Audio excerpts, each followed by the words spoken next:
ಇದೇ ಕಾಲೇಜಲ್ಲಿ ನಮ್ಮ ಅವಧೂತರಾದಂಥ ಶ್ರೀ ವಿನಯ್ ಗುರೂಜಿಯವರು ಸ್ಟೂಡೆಂಟ್ ಆಗಿ ಓದಿದಂಥ ಕಾಲೇಜ್. ಸೊ ಅವ್ರು ಓದ್ತಾ ಇದ್ದಂಥ ಕಾಲೇಜು ಆ ಸಮಯದಲ್ಲಿ ಸರೇ ಪ್ರಾಂಶುಪಾಲರಾಗಿ ಅಲ್ಲಿದ್ದಂಥವ್ರು. ಕೆಲವುದೆಲ್ಲ ವಿಶೇಷ ಆಗಿದೆ ಅವರದ್ದು.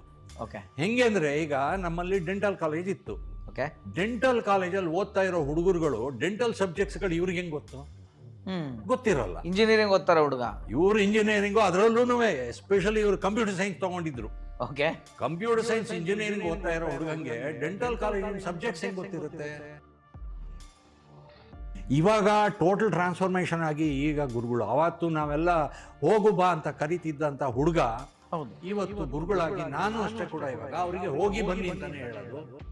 ಇವರು ಒಬ್ಬ ಸ್ಟೂಡೆಂಟ್ ತಾನೆ, ನಮ್ಗೆ ಎಲ್ಲರೂ ಸ್ಟೂಡೆಂಟ್ಸ್ಗಳೇ ತಾನೆ. ಆ ಥರದಲ್ಲಿ ಅದರಲ್ಲಿ ನಾನು ಸ್ವಲ್ಪ ಇವ್ರಿಗೆ ವಿಶೇಷ ಸ್ಥಾನ ಕೊಟ್ಟಿದ್ದು ಯಾಕೆಂದ್ರೆ ನನಗೆ ಸಕ್ಕರಪಣ್ಣದಿಂದ ಕಳಿಸಿದ್ದಲ್ಲ, ಅದರಿಂದ ಗುರು ಬಾಂಧವರ ಕಡೆಯವರು ಅಂತ ಇವ್ರಿಗೆ ಸ್ವಲ್ಪ ವಿಶೇಷ ಸ್ಥಾನ ಇತ್ತು ನನ್ನ ಹತ್ರ.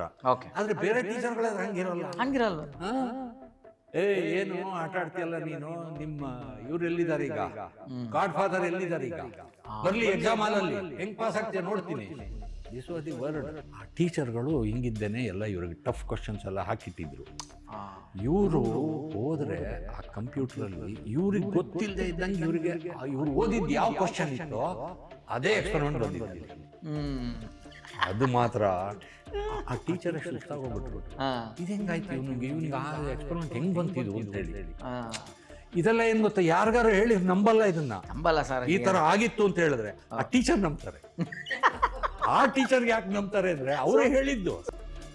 ಈ ಕಾರ್ಯಕ್ರಮದ ಪ್ರಾಯೋಜಕರು ಮೈಸೂರು ಸ್ಯಾಂಡಲ್ ಸೋಪ್, ಶ್ರೀಗಂಧದ ತವರು ಮನೆಯಿಂದ. ಪೂರ್ತಿ ಎಪಿಸೋಡ್ಗಾಗಿ master Anand studios YouTube channel ನೋಡಿ.